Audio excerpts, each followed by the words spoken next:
Hello and welcome back to Teslanews. My name is Marian and I'm your host today. Covering today several topics happening in Grünheide. First of all, Elon Musk is back here in Germany.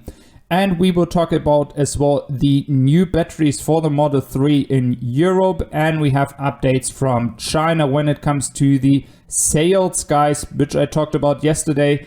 But just hold your horses because there are some really big expectations for September and October. First of all, we start with Elon Musk being back in Germany, meeting with Jörg Steinmeier, the economic minister that we all know already. I don't have to introduce him anymore. So there are meetings happening to just discuss the last steps for the factory here in Giga Berlin.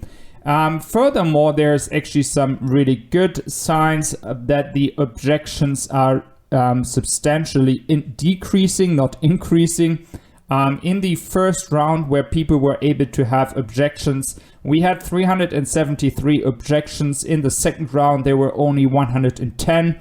And now in the third round and the last round, it is until now only 44 objections. Furthermore, the timeline here is the 19th of August. So we have another 6-7 days here that people can actually make an objection against the plans that Tesla has here. After that, guys, when the objections are done, there will be a decision made if there's a public hearing or not, if it is needed to make a public hearing. If it's not the case, it will go directly into the final permission. So the final permit is the next step. If the hearing is happening, then it would be happening in September. And after that, there would be the final decision. As we all know, the government is supporting it. And we have just, the delays have just been happening because the legal right of people having the possibility to go and make objections. And furthermore, of course, the really controversial lawsuits of the Grüne Liga and NABU. So despite that, it has been pretty quiet about those two green organizations that have tried to stop the permits here. So I don't know if there's going to come anything more. But there was so much critics in Germany, by the way, as well, that I don't expect that there will be much more happening. But I think there will be nothing to stop Tesla here in Germany. And for those who are far away from Germany, maybe from the United States, listening to me right now, I can just ensure to you that there are many, many people here in Germany supporting Tesla. It is just sometimes in the media, it seems like people in Germany or the government is against it. But publicly as well, the government has said that they support the factory here. It is just that we have laws that make it possible for people to have objections against something. And that is something the government is not able to change. It is the way how it works in Germany. Then for the Model 3, we have updates. The Model 3 will get a new battery based on documents from the European Union. We will make an increase in kilowatt hours of 55 towards 60 kilowatt hours. There are new signs that the Model 3 Standard Plus range could increase by range from 448 kilometers with the LFP batteries up to 491 kilometers. So that would be a big increase. We also know that the Model Y standard range comes with a 60 kilowatt hour battery in Hong Kong. And this would be the same range. And that is something that is pretty weird. We have to see how they will take care of that because the price is higher for the Model Y standard range than the Model 3 Standard Plus.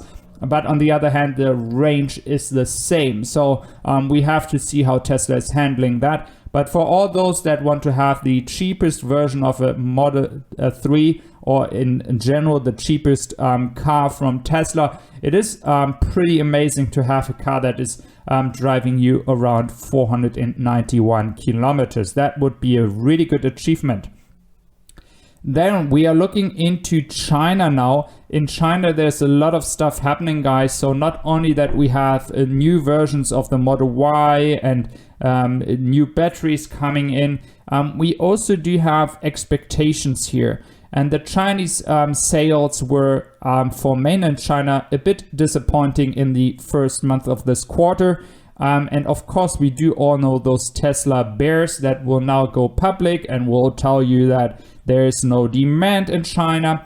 But we have here from the Global Times, of course, take into consideration that is a state newspaper. On the other hand, in China, the person Sui Dongshu, Secretary of China Passenger Car Association, made an interview, and he said he is expecting for September and October a really big increase in sales in China. He says there is no demand issue in China. It is actually the opposite, but Tesla has the challenge to handle the demand in Europe and in China at the same time. And he also said that, yes, there was nature things happening here and they couldn't deliver all the cars. So it really proves what I said yesterday in my video, that some of the cars here are just delayed because of the weather situation we had in July. And furthermore, 30,000 cars is what he is expecting to be sold and registered in China, not in general for the entire month, but in China. And that would mean, if you calculate that we could easily go above 40k cars in the next 2 months in China. And that would be pretty insane if Tesla could manage that. And we do see as well, based on his comments, there is no issue in China when it comes to the demand. And there's also no issue in any case when it comes to negative brand awareness or anything. The only issue, and that is a positive issue that Tesla has here, is that Tesla is not able to cover the entire demand in Europe and China at the same time. That is pretty much impossible. So they have to prioritize in the first month the export market, as they always did since Giga Shanghai went online. And then we do have in the second and third month more prioritization in China. So based on the area that you see where the cars are parked, it is fully parked. It's packed, and it has never been that packed last year. So we can expect further growth in the sales and cars coming out of this factory. And I'm pretty bullish that we will see an enormous record quarter. In the third quarter, it will be enormous just based on Giga Shanghai numbers. And if you do enjoy my video, do consider subscribing, guys, and I wish you all a wonderful day. Thank you for listening to my video, and I wish you all a very good day. Take care, guys. Thank you very much.